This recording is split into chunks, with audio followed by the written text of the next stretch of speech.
चीन एक ऐसा देश है जहां आपको प्राचीन और आधुनिक सभ्यता का अनोखा संगम मिलता है। लेकिन चीन काफी पहले से ही बाकी दुनिया से कटा कटा सा रहने वाला देश रहा है। चीन अपनी ऐतिहासिक जानकारी भी दुनिया के साथ साझा नहीं करता। इस देश ने हमेशा यही माना है कि बाकी दुनिया इसके लिए जरूरी नहीं है और इसीलिए इस देश ने अपने काफी राज दुनिया से संभाल कर रखे हैं। चीन के लोग भी एक क्लोज्ड और सीक्रेट सोसाइटी है। वहाँ के लोगों को फेसबुक और यूट्यूब जैसे सोशल मीडिया इस्तेमाल करने की इजाज़त नहीं है। असल में चाइना ने वहाँ के लोगों के लिए खास सोशल मीडिया प्लेटफॉर्म तैयार किए हैं जो फेसबुक और यूट्यूब जैसे है, ताकि उनके देश की प्राइवेसी मेंटेन रहे। चीन ने हमेशा से ही ऐसे तरीके अपनाए हैं जिनसे वहाँ के लोग सुरक्षित रहे और कोई भी जानकारी बाहर के देशों को ना जाए। लेकिन सवाल यह है कि चीन ऐसा क्यों करता है? इसका जवाब हमें चीन के इतिहास में 5000 साल पहले के शुरुआती दौर में मिल सकता है, जब वह उसके पहले शासक का राज था, यानी कि येलो एम्पेरर का। येलो एम्पेरर वैसे तो दिखने में इंसानों जैसे ही थे, लेकिन वहाँ के लोग उन्हें देवता मानते थे और आज भी मानते हैं। और मान्यता है कि वो आसमान से एक ड्रैगन जैसे यान में बैठकर आए थे। येलो एम्पेरर का शासनकाल करीब 100 सालों का था। उस दौरान चीन की सभ्यता और संस्कृति की काफी उन्नति हुई थी। चीन के प्राचीन इतिहास में सम्राट को देखने की पाबंदी थी। सन 1420 से 1912 तक येलो एम्परर आम जनता से दूर बीजिंग के किले में कैद रहते थे, जिसे फॉरबिडन सिटी कहते थे।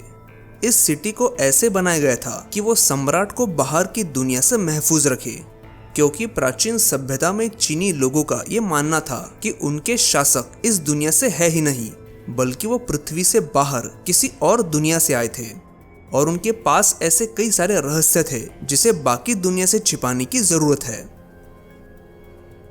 ये बात सारी दुनिया को पता है कि चीनी लोग आज भी खुद को ड्रैगन के ही वंशज मानते हैं। मतलब बरसों पहले की उनकी जो सोच थी वो आज भी वैसी ही है और इसीलिए चीन के आज के व्यवहार का राज उनके इतिहास से जुड़ा है। चीन के पास ऐसे कई सारे रहस्य हैं जो वो दुनिया से छिपाने की कोशिश करता है। इससे कुछ रहस्य तो परग्रही वासियों से भी जुड़े हैं। चीन दुनिया का वो पहला देश बन चुका है जहां दुनिया का सबसे बड़ा रेडियो टेलीस्कोप मौजूद है, जो जुलाई 2016 में बनकर तैयार हुआ था। इस टेलीस्कोप का नाम है 500 metre aperture spherical radio telescope और ये आकार में 30 फुटबॉल के मैदानों जितना बड़ा है। ये टेलीस्कोप चाइना के ग्विजो प्रांत में है और ये परग्रही वासियों की खोज के लिए तैयार किया गया था। नान रेडोंग, जो इस प्रोजेक्ट के चीफ साइंटिस्ट थे, उनका कहना था कि ये रेडियो टेलीस्कोप एक बड़े कान जैसा साबित होगा जो ब्रह्मांड में मौजूद किसी भी परग्रही की छोटी सी छोटी गतिविधि को पकड़ सकेगा। दुनिया के बाकी देशों ने भी कई उन्नत टेलीस्कोप बना लिए हैं, लेकिन उनमें से कोई भी फास्ट टेलीस्कोप से ज्यादा बेहतर नहीं है। दुनिया भर के वैज्ञानिकों ने तो ये तक कह दिया है कि अगले 20-30 सालों तक परग्रहियों की गतिविधियों का अभ्यास करने का ये सबसे अच्छा इक्विपमेंट होगा।